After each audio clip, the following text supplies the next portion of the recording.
Okay, so I'm here to talk about really very simple, informal topic, my experience of living in Russia. My story starts really when I was 14 years old, and I was at school, and I had studied, and I'd become very interested in studying war and military history. And as I'd learnt a bit more about it, I'd realised that the stories I'd been told about my country, about Britain fighting Germany and fighting for its survival, I realised that it wasn't the whole story, that there was another country also fighting, and it was the Soviet Union, Russia. And I became very interested in looking at those battles that were so much bigger than the ones my country fought. And as a 14-year-old boy, you can imagine, it's very exciting to study these kind of things. And I also saw more about the country itself, and just started to realise how vast Russia really is. And I wrote an essay when I was 14 years old for an exam that all the school children sit in England when they're 14. And I wrote an essay in my English paper, and I titled it "The Lady in White," and that's what I called Russia, because I was describing Russia like, I obviously thought I was a great author, but it's not true. But I was describing how vast Russia is, and the extremes of climate, the sheer size of the country is difficult to comprehend. And so that's where really my fascination with Russia started. At that point, I wasn't to know that years later, when I was 19 and I finished school, I would end up coming out here for the first time. After my school, I wanted to go travelling for a year, a gap year. And there was a few other people in my year who were also going to take that trip. And I said, I always wanted to go to Russia, I want to go to Russia, I want to go to Russia. And my friends, at first they joked and laughed, and then I kept saying, I'm going to go to Russia, I'm going to go in January, and I want to see a real winter. Anyway, one by one, my friends said, oh, I'm sorry, I'm going to get a job, I'm going to go to university, I can't go. And there was only one friend left in December, and I said, are you going to go or not? She said, sorry, I can't. I said, okay, fine, I'll go on my own. So I came out here on my own when I was 19, and I flew into St. Petersburg, and I took the Trans-Siberian Railway to Moscow, Yekaterinburg, sorry. And I've thought since then, I've looked at them, I've thought, well, obviously there are positives and negatives. Flats they can get old and become difficult to maintain, eventually you've got to knock them down. But on the other hand, I would say flats are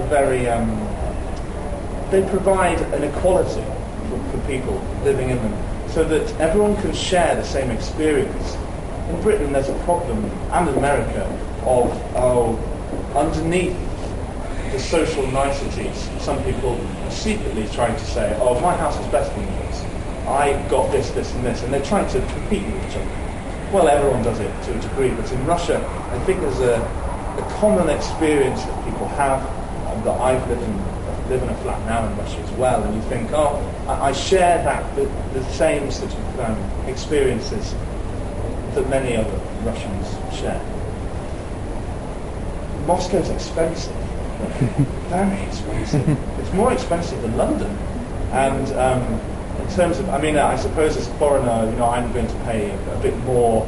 I've learned from Russians that you can deal and bargain in a way that I can't. They see me coming, idiot. We can get some money out of it. But, it's still a very expensive city. Some things are cheaper, like the metro. It is cheaper than the metro in London, but property, I would say maybe it's because Moscow is this one city that's just growing and growing and growing, and a lot of people from the former Soviet Union are coming to Moscow because they see that that's where they can make a future for themselves. It's very interesting. It creates a city where everyone is from somewhere else.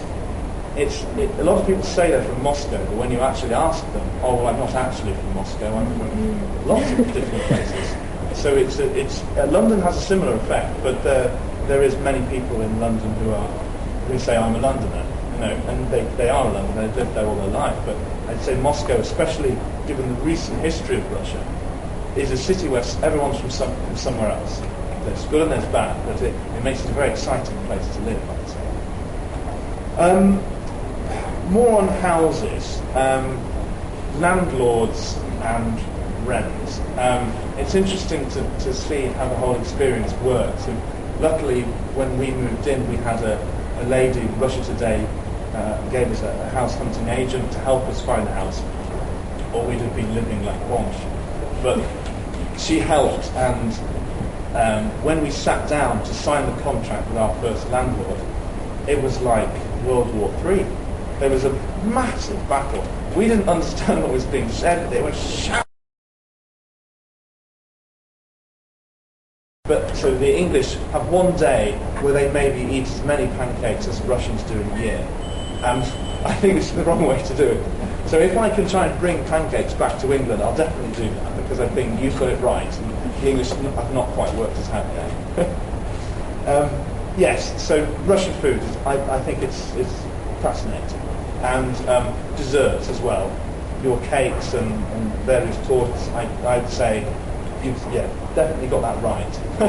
The English, maybe got a bit of work to do there as well. Going on to another subject, I'm amazed you've all made it here at 3 p.m. on a Saturday. The subject I'm going to talk about is drink.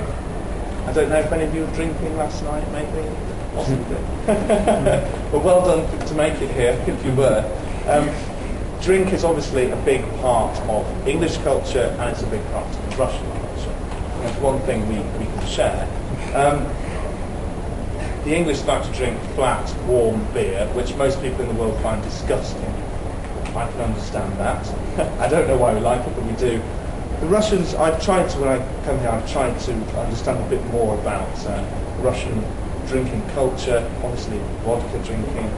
The one experience that really sticks in my head is actually not in Moscow. When I went to Ulan-Ude, I took a trip with a guide out to a little farm in the middle of nowhere. And the family, we sat for hours drinking vodka with them and eating. And they said, before we started, there's some rules that we've got to have when we're drinking this vodka. I said, uh-oh, I know what I'm doing. Okay, I'm not so good at this. They said, first rule is you all go around and make a toast. Each person makes a toast. The second rule is that when you start the bottle, you finish the bottle. I said, okay, it's only one bottle, I can survive. So when we finished the bottle, and I was feeling lightheaded, I thought, okay, I'm alive, I've done it. And then they said, oh, the bottle's empty, we've got to get another bottle. I said, no, please don't. They got another bottle, never mind. So yeah, I'm amazed by Russian drinking culture. I think it's a very relaxed drinking culture from what I've seen. Is that, friends sit around a table, and there's no hurry, there's no rush. They sit there for many hours talking, toasting. And I think it's a nice way to drink, really. You can enjoy each other's company, and I would say, again, the English maybe go a bit too fast. They drink too fast, and then they forget everything. But, I would say, I'll try and bring that to England as well, the Russian drinking culture. One thing about vodka, actually, I personally